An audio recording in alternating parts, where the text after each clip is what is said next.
শোক প্রকাশ করেছেন সাবেক প্রধানমন্ত্রী ও আওয়ামী লীগ সভাপতি শেখ হাসিনা। ২৪-এর গণ আন্দোলনের মুখে ক্ষমতাচ্যুত হয়ে বর্তমানে ভারতে অবস্থানরত শেখ হাসিনা মঙ্গলবার সকালে বেগম জিয়ার মৃত্যুর সংবাদ পাওয়ার পরই এক বিবৃতিতে শোক, সমবেদনা ও খালেদা জিয়ার আত্মার মাগফিরাত কামনা করেন। বাংলাদেশ আওয়ামী লীগের ভেরিফাইড ফেসবুক পেজে দেওয়া বিবৃতিতে শেখ হাসিনা বলেছেন, বিএনপি চেয়ারপারসন ও সাবেক প্রধানমন্ত্রী বেগম খালেদা জিয়ার মৃত্যুতে গভীর শোক প্রকাশ করছি। বাংলাদেশের প্রথম নারী প্রধানমন্ত্রী হিসেবে ও গণতন্ত্র প্রতিষ্ঠার আন্দোলনে তার অবদান অপরিসীম। তার মৃত্যুতে বাংলাদেশের বর্তমান রাজনীতিতে এবং বিএনপির নেতৃত্বে এক অপূরণীয় ক্ষতি হলো। আমি বেগম খালেদা জিয়ার আত্মার মাগফিরাত কামনা করছি।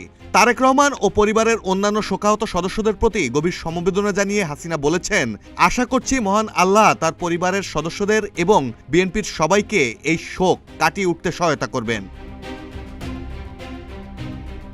এদিকে মায়ের শোক জ্ঞাপনের পর পৃথক এক পোস্টে শোক জানিয়েছেন হাসিনা পুত্র সজীব ওয়াজেদ জয়। জয় লিখেছেন, দেশের এই সংকটময় মুহূর্তে যখন সাধারণ মানুষ নিরাপত্তার অভাবে ভুগছেন এবং দেশকে অস্থিতিশীল ও বিরাজনীতিকরণের অপচেষ্টা চলছে, তখন তার এই চলে যাওয়া বাংলাদেশের উত্তরণের পথে এক গভীর প্রভাব ফেলবে।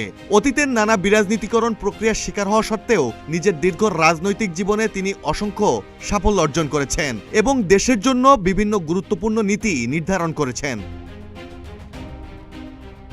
জাতি গঠনে তার অবদান চিরস্মরণীয় হয়ে থাকবে। তবে তার মৃত্যু বর্তমানে বাংলাদেশকে স্থিতিশীল করার প্রচেষ্টায় একটি বড় ধাক্কা উল্লেখ করে খালেদা জিয়ার অসংখ্য সমর্থক ও শুভাকাঙ্ক্ষীদের প্রতি সমবেদনাও জানিয়েছেন জয়।